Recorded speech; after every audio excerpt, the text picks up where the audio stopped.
ধন্যবাদ মাননীয় speaker. Thank you. পরবর্তী বক্তা মাননীয় সদস্য মোহাম্মদ নাজিবুর রহমান, পাবনা 1, সময় 10 মিনিট। ধন্যবাদ মাননীয় স্পিকার। মাননীয় স্পিকার, আজকের এই গুরুত্বপূর্ণ আলোচনার জন্য মাননীয় আইনমন্ত্রী আমাদের মাননীয় বিরোধী দলীয় সংসদ সদস্যদেরকে সংবিধান, জুলাই সনদ, সোশ্যাল কন্ট্রাক্ট, দার্শনিক লক, রুসো, হবের থিওরি ও মদিনার সনদ সামনে রাখতে বলেছেন। স্পিকারকে সেদিন মাননীয় ডেপুটি স্পিকারকে তিনি অনুরোধ করেছিলেন এই বিষয়গুলি যেন সংসদ সদস্যদের জন্য অ্যাভেলেবেল করা হয়। কিছু কিছু জিনিস অ্যাভেলেবেল করা হয়েছে। আশা করছি এগুলোর উপর তিনি বিস্তারিত জ্ঞান গর্ব বক্তব্য দিবেন। মাননীয় স্পিকার, 2009 সালে ইংল্যান্ডে যখন ব্যারিস্টারি পড়তে যাই, আমাদের ক্রিমিনাল ল পড়াতেন একজন লিজেন্ডারি ক্রিমিনাল লয়ার। তিনি আইনজীবীদের, ব্যারিস্টারদের কূট কৌশলের উদাহরণ দিতে যেয়ে বলেছিলেন, যখন কোনো মামলা দুর্বল থাকে তখন তার আইনজীবীরা যখন অন্য প্রতিপক্ষকে অসংখ্য বই, দলিল, দস্তাবেজ দিয়ে একেবারে ভাসিয়ে দেয়, অপ্রাসঙ্গিক বিষয় নিয়ে আলাপ আলোচনায় মগ্ন হয়, এভাবে সময় ক্ষেপণ করে, ততক্ষণে মামলার দফা রফা শেষ হয়ে যায়। সেটা হলো কূটতর্ক। আমি বলছি না মাননীয় আইনমন্ত্রী এখানে জুলাই সনদ বাস্তবায়নের আলোচনার ক্ষেত্রে একই কৌশল নিয়েছেন, কিন্তু প্রশ্ন হলো জুলাই সনদ বাস্তবায়নের ক্ষেত্রে জাতীয় ঐক্যমত্য প্রতিষ্ঠা হওয়ার পরে এর বাস্তবায়নের আলোচনায় আদৌ এই সকল পলিটিক্যাল ফিলোসফি নিয়ে আলাপ তোলার কোনো যৌক্তিকতা আছে কিনা, এটা বিবেচনার দাবি রাখে।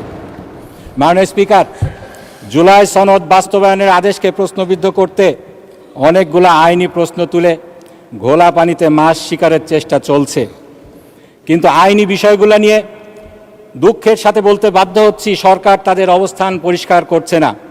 আমি এখানে সুনির্দিষ্টভাবে কিছু আইনি বিষয়গুলোকে যে নিয়ে আসা হয়েছে সেগুলো উল্লেখ করতে চাই। এগুলার ব্যাপারে সরকারের সুনির্দিষ্ট জবাব চাই। যে সমস্ত প্রশ্নগুলো তোলা হয়েছে, রাষ্ট্রপতির আদেশ আইন হতে পারে কিনা, এটি হলো প্রথম প্রশ্ন। এ বিষয়ে আমি গত 15ই ফেব্রুয়ারিতে বলেছি, 15ই মার্চে আমি দুঃখিত মাননীয় স্পিকার, সংবিধানের 152 অনুচ্ছেদ দেখিয়ে বলেছিলাম রাষ্ট্রপতির আইন সংবিধান অনুযায়ী, রাষ্ট্রপতির আদেশ সংবিধান অনুযায়ী আইন। আজকেও আমি দেখাবো এটা যে আইন। এরপরে দ্বিতীয় যে বিষয়টি, সেখানে রাষ্ট্রপতির আদেশের এখতিয়ার নিয়ে প্রশ্ন তোলা হয়েছে। রাষ্ট্রপতির আদেশ দেওয়ার এখতিয়ার আছে কিনা, কে তাকে এখতিয়ার দিল, যদি এখতিয়ার থেকে থাকে কিভাবে দিল। আমাদের এই বিষয়ে পরিষ্কার কথা, রাষ্ট্রপতির আদেশ দেওয়ার এখতিয়ার আছে। এই এখতিয়ার তাদেরকে দিয়েছে জুলাইয়ের গণ অভ্যুত্থান যারা সংগঠিত করেছে সেই আপামর জনসাধারণ। এই জুলাই বিপ্লবের মাধ্যমে, অন্তর্বর্তীকালীন সরকারের মাধ্যমে এই এখতিয়ার দেয়া হয়েছে জুলাইয়ের সনদকে বাস্তবায়ন করার জন্য। তৃতীয় যেই আইনি ইস্যুটি এখানে আছে সেটি হলো, কোনো আইনকে আমরা বলছি এখতিয়ার আছে এখানে রাষ্ট্রপতির, আমাদের সম্মানিত সরকার দলীয় সদস্যগণ বলছেন এখতিয়ার নেই, কিন্তু আসলে এটা এখতিয়ার আছে কিনা এখতিয়ার নেই এটা নির্ণয় করার অধিকার কার রয়েছে। সংবিধান এখানে কি বলছে, আমাদের এখানে যেটা বক্তব্য, সংবিধানের 102 নম্বর অনুচ্ছেদে পরিষ্কার বলা হয়েছে শুধুমাত্র হাইকোর্টের এই অধিকার রয়েছে। মাননীয় আইনমন্ত্রীর সেই অধিকার নেই। আমাদের পার্লামেন্ট, এখানে আমরা আইন বানাই, আমাদের আইনটি বিধি বহির্ভূত কিনা, এখতিয়ার বহির্ভূত কিনা এটা বলার এখতিয়ার নেই। এটা এখতিয়ার রয়েছে শুধুমাত্র হাইকোর্টের।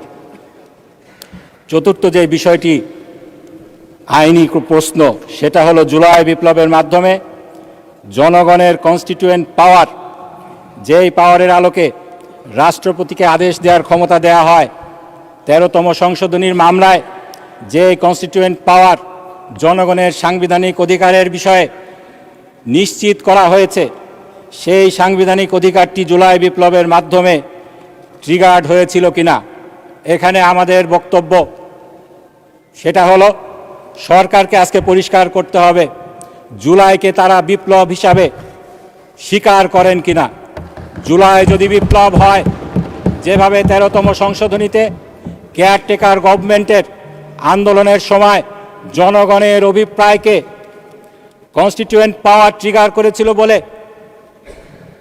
আদালত রায় দিয়েছে, একইভাবে জুলাইয়ের বিপ্লবের মাধ্যমে জনগণের কনস্টিটিউয়েন্ট পাওয়ার ট্রিগার হয়েছিল বলেও মেনে নিতে হবে। পঞ্চম যেই আইনি প্রশ্নটি রয়েছে, মাননীয় স্পিকার, জুলাইয়ের সনদ বাস্তবায়নের জন্য সংবিধান সংশোধন প্রয়োজন নাকি সংস্কার প্রয়োজন?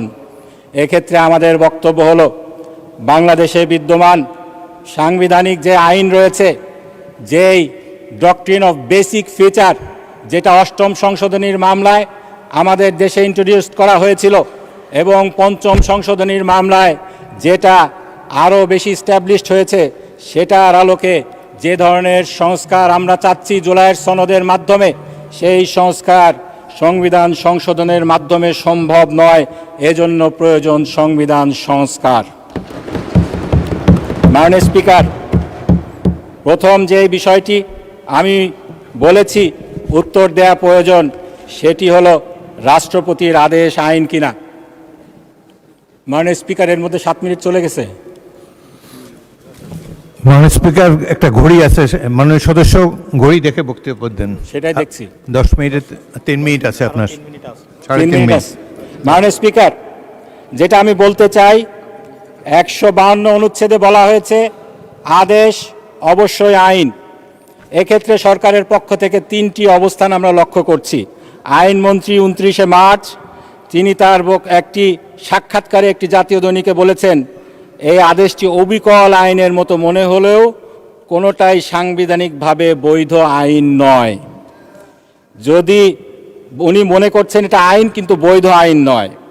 মাননীয় অ্যাটর্নি জেনারেল, তিনি তখন অ্যাটর্নি জেনারেল হননি, 18 মার্চ একটি জাতীয় দৈনিকে তিনি কলাম লিখে বলেছেন, আদেশ যে আইনের অন্তর্ভুক্ত সে কথা অস্বীকার করার কোনো উপায় নেই। মাননীয় স্বরাষ্ট্রমন্ত্রী 15 মার্চ এই সংসদে দাঁড়িয়ে বলেছেন, এটি না অধ্যাদেশ না আইন, মাঝামাঝি একটি জিনিস। এ বিষয়ে আমি সংক্ষেপে যেটা বলতে চাই, এই আইনের বৈধতা নিয়ে একটি মামলা হয়েছে হাইকোর্টে, সেই মামলায় রুল জারি হয়েছে। একটি মামলায় যখন রুল জারি হয়, কোর্ট তখন প্রকারান্তরে ডিক্লেয়ার করেন প্রিমা ফেসি এটা প্রুভড হয়েছে এটি ল। কারণ যদি ল না হতো তাহলে এটা চ্যালেঞ্জ করে রিট করার কোনো সুযোগ নেই। কোর্ট যখন এটাকে ল বলে স্বীকার করে নিয়েছেন, আমাদের সংসদ, আমাদের আইনমন্ত্রী, আমাদের কারো পক্ষে কি সেটাকে আইন হিসাবে অস্বীকার করার কোনো সুযোগ আছে কিনা? এখানে রুল জারি হয়েছে, স্টে হয়নি।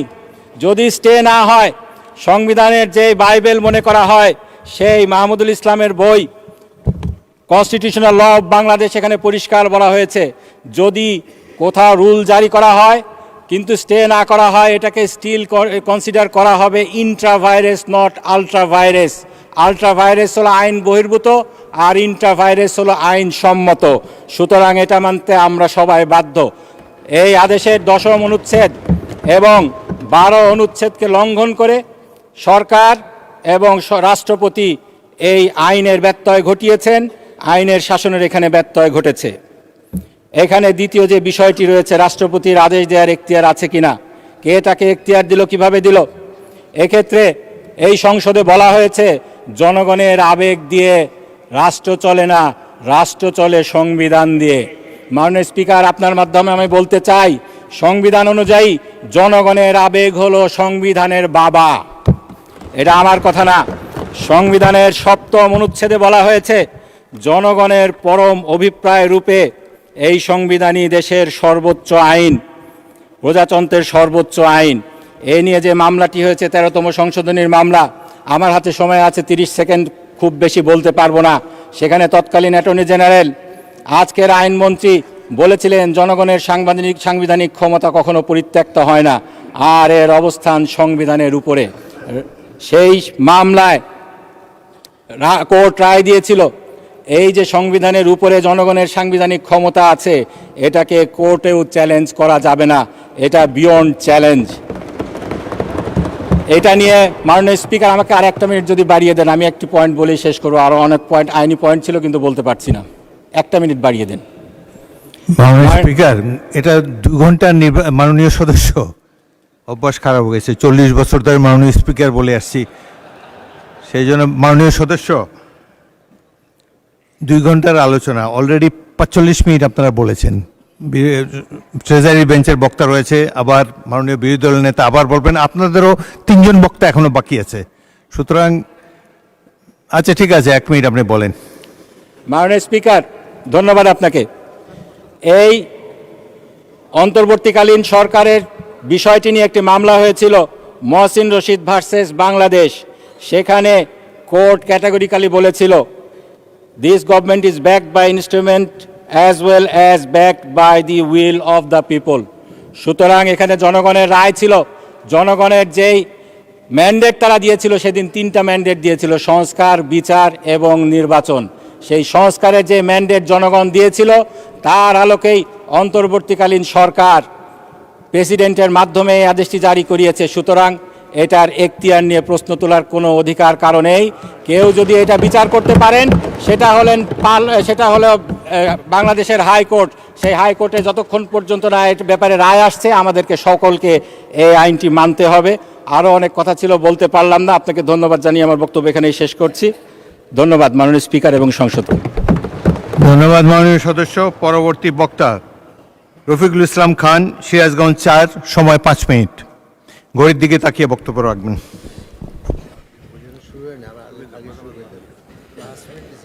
মাননীয় স্পিকার, আপনাকে ধন্যবাদ আমার সময় কমায় দেওয়ার জন্য।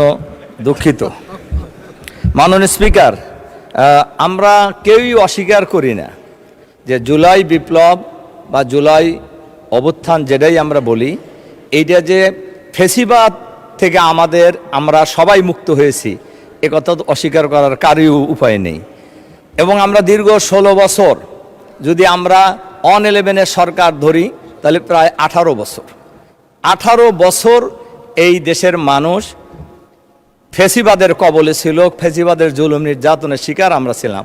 আমাদের মাননীয় প্রধানমন্ত্রী, আজকে যিনি সংসদ নেতা, তিনিও সেই 11 সরকারের জুলুম নির্যাতনের শিকার হয়েছিলেন। দীর্ঘ সংগ্রামের পর যখন ফেসিবাদী সরকারের প্রধানমন্ত্রী পলায়ন করে চলে গেলেন বাংলাদেশ থেকে, তখন একটি সাংবিধানিক সংকট দেশে তৈরি হয়েছিল। অন্তর্বর্তীকালীন সরকারের কথা সংবিধানে নাই, তাহলে সরকার গঠিত হলো কিভাবে? খুবই পরিষ্কার, জনগণের অভিপ্রায়ের ভিত্তিতেই, এই আকাঙ্ক্ষার ভিত্তিতেই এই অন্তর্বর্তীকালীন সরকার গঠিত হয়েছিল। তাহলে বোঝা যায় সব জিনিস সব সময় সংবিধান ছাড়াও চলেছে।